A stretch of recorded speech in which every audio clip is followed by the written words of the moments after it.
Hai, my name is Din, welcome back. Di video kali ini aku mau nge-recap bacaan aku dari Januari sampai Juni 2020. Ada 19 buku, aku bakal coba nge-recap, nge-review singkat semuanya. Aku bakal ngasih sinopsis, terus ngasih pendapat aku. Dan semoga aja aku masih ingat. Lalu kita pindah ke bulan April. Aku baca Tokyo dan Perayaan Kesedihan karya Ruth Priscilla Angelina. Ini menceritakan Shira yang pergi ke Jepang untuk lari dari keluarga dan teman-temannya di Indonesia, tapi dia malah ketemu sama orang Indonesia di sana yang namanya Joshua. Shira dan Joshua ini ternyata punya masalah-masalah yang gak jauh berbeda.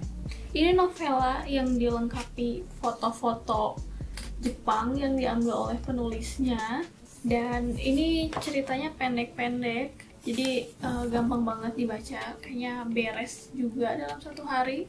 Ceritanya agak dark, walaupun memang nggak se-dark karya penulis yang sebelumnya. Yang bagusnya itu endingnya banyak perkiraan yang muncul, dan sampai si penulisnya ngebahas terus di Instagramnya. Lalu selanjutnya adalah ebook yang aku baca di Ipusnas, Death on the Nile, karya Agatha Christie. Aku lupa namanya, tapi menceritakan seorang wanita muda yang kaya raya, terus dia menikah sama pria yang biasa aja. Pria itu sebelumnya adalah pacar temen si wanita itu. Nah, si temen wanita ini, si mantan pacar ini tentu marah gitu. Mantan pacar dan temennya malah menikah. Dan dia pun ngikutin pasangan baru itu kemanapun, termasuk pas mereka lagi bulan madu. Salah satu destinasi bulan madunya itu ikut tour di Sungai Nil, dan kebetulan di situ detektif kita, Poirot, lagi berlibur dan terjadilah pembunuhan. Aku baca buku itu karena menanti film adaptasinya, tapi sejauh pengalaman aku baca Agatha Christie, baca tentang detektif Poirot ini, belum ada yang memuaskan, termasuk ya yang ini juga. Ceritanya lumayan lah, terus banyak terkecohnya juga, tapi aku masih nggak ngerti gimana Poirot begitu mahir dan tahu segala macam hal yang pas banget hubungannya sama kasus yang dia hadapi. Selanjutnya aku baca Boy Toy karya Alia Zalea di Gramedia Digital. Menceritakan wanita yang sudah kepala 3 yang berprofesi sebagai profesor di sebuah kampus, dan dia ketemu dengan salah satu anggota boy band Pentagon. Nah, si cowok ini adalah member paling tua di boy band itu, tapi masih lebih muda dari si wanita profesor. Nah, mereka mulai dekat, tapi si wanitanya itu masih ragu-ragu karena perbedaan usia itu, dan si cowoknya itu lebih muda. Ini novel romance yang nyebelin menurut aku, mengecewakan juga karena masalah perbedaan umur yang terus diungkit gitu sepanjang cerita, enggak tersaji atau enggak dijelasin dengan rasional. Soalnya aku lihat mereka sebenarnya nggak ada masalah, dan si cowoknya malah lebih dewasa gitu dari umurnya. Mungkin karena ini novelnya terbit tahun 2017 dan ditulisnya sebelum tahun itu, jadi pas dibaca sekarang kayak nggak cocok gitu, nggak sesuai dengan keadaan saat ini. Sayang banget karena aku biasanya suka sama novel Alia Zalea, kecuali yang ini. Kemudian ada Crazy Rich Girlfriend karya Kevin Kwan. Ini adalah sequel dari Crazy Rich Asian, ya, menceritakan Rachel dan Nick yang akhirnya menikah, dan mereka juga akhirnya tahu siapa ayah Rachel itu. Dan untuk bulan madunya mereka pergi ke Cina untuk bergabung dengan keluarga baru Rachel ini. Selain itu ada cerita tentang Astrid yang berusaha untuk mentolerir suaminya yang mulai berubah. Dibandingin Crazy Rich Asian, aku lebih suka yang ini, dan aku bacanya juga lebih cepat. Tokoh-tokohnya masih banyak banget, tapi nggak sebanyak yang di buku pertama, jadi aku masih bisa ingatlah orang-orang itu, dan ini siapa, kerjaannya apa, dia ngapain, ingatlah. Tapi orang-orang Singapura itu nggak muncul di sini, cuma beberapa dan dikit banget porsinya, bikin aku kangen sama mereka. Serba salah deh. Oke, kita sekarang udah nyampe bulan Mei.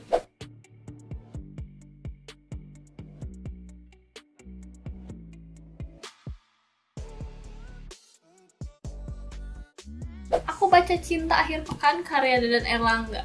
Menceritakan Arlin yang diperkosa dan dia berusaha mencari siapa pelakunya dari 4 cowok yang ada. Dan begitu salah satunya mengaku, si Arlin ini antara nggak percaya sama ingin balas dendam gitu untuk bikin si kehidupan si cowoknya ini semenderita yang dia rasain. Ini cerita punya adegan pembuka yang bikin miris dan agak traumatis. Berat banget baca yang bagian penjelasan tentang Arlin diperkosa itu, dan ada sedikit misteri di sana ternyata, tapi nggak terceritakan dengan baik.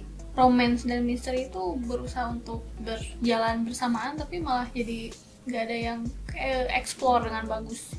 Ini sayang banget. Lalu aku baca ebook di Ipusnas, judulnya Sweet Lies, karya aku udah lupa. Menceritakan tokoh utama kita, cewek yang sedang bercerai dari suaminya. Mereka nikahnya cuma pura-pura, ada kontrak gitu. Tapi pas proses cerai, si cewek ini ketahuan lah dia hamil. Kalau dia hamil, dia nanti nggak bakal cerai. Jadi dia ngakunya anak yang dia kandung itu bukan anak si suami, tapi anak pria lain yang baru dia temui. Dan kayaknya dia pengen mencoba menjalin hubungan lebih dekat gitu dengan pria baru ini. Aku suka ceritanya, tapi pas bagian awalnya aja. Jadi di awal-awal aku bisa ngerasain kebingungan si tokoh utama ini untuk milih salah satu cowok ini. Tapi begitu pilihannya ditentukan, si karakter ceweknya itu agak berubah gitu. Jadi aku gak suka dari bagian situ. Padahal kalau misalnya mungkin ceritanya atau cara milihnya lebih smooth gitu, ceritanya bisa oke banget. Dan akhirnya kita sampai ke bulan Juni. Aku baca Mission d'Amour karya Francisca Todi di Ipusnas. Menceritakan asisten pribadi seorang putri yang dicurigai sebagai teroris karena dia nggak sengaja ngeledakin sesuatu. Agen rahasia ini dikirim untuk menyamar, untuk nyari tahu aksi teroris ini, dan dia malah nemuin nggak ada apa-apa gitu tentang si asisten cewek itu. Ini salah satu novel romance terbaik yang aku baca tahun ini. Hal yang paling kocak dan terkonyol di cerita ini, dimana si asisten mengira pekerjaannya bakal hilang gitu, jadi dia dingin sama si agen mata-mata itu. Sebenarnya itu si agen rahasia ini ngiranya si asisten punya sesuatu yang disembunyiin karena dia mau neror keluarga kerajaan. Itu kesalahpahaman yang lucu banget.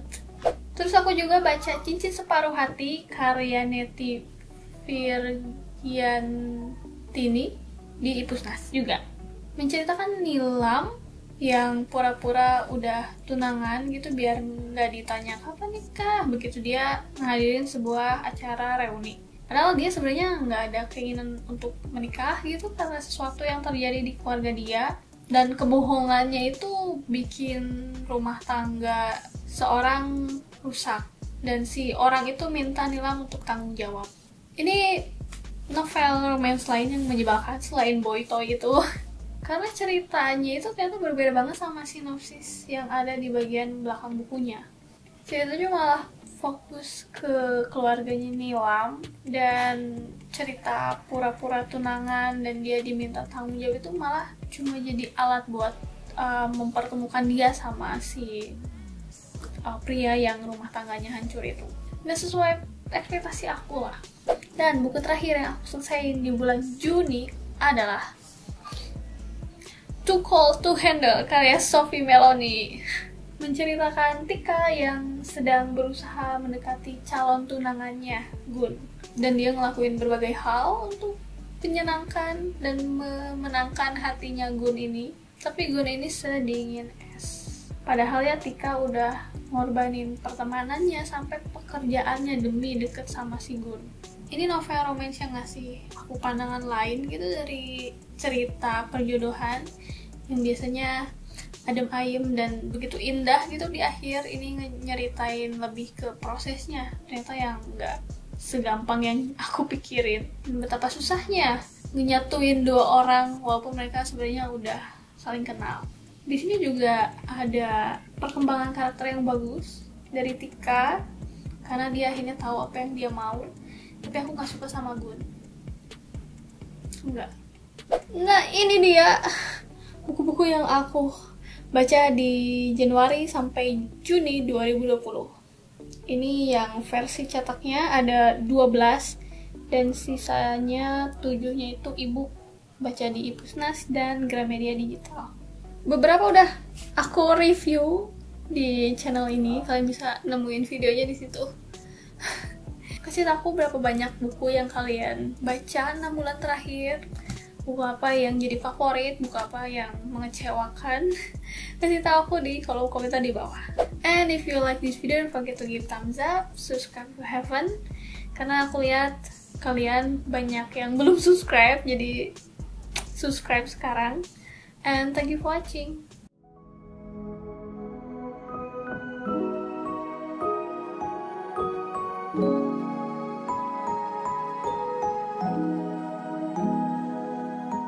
Menceritakan, bentar aku pikir dulu.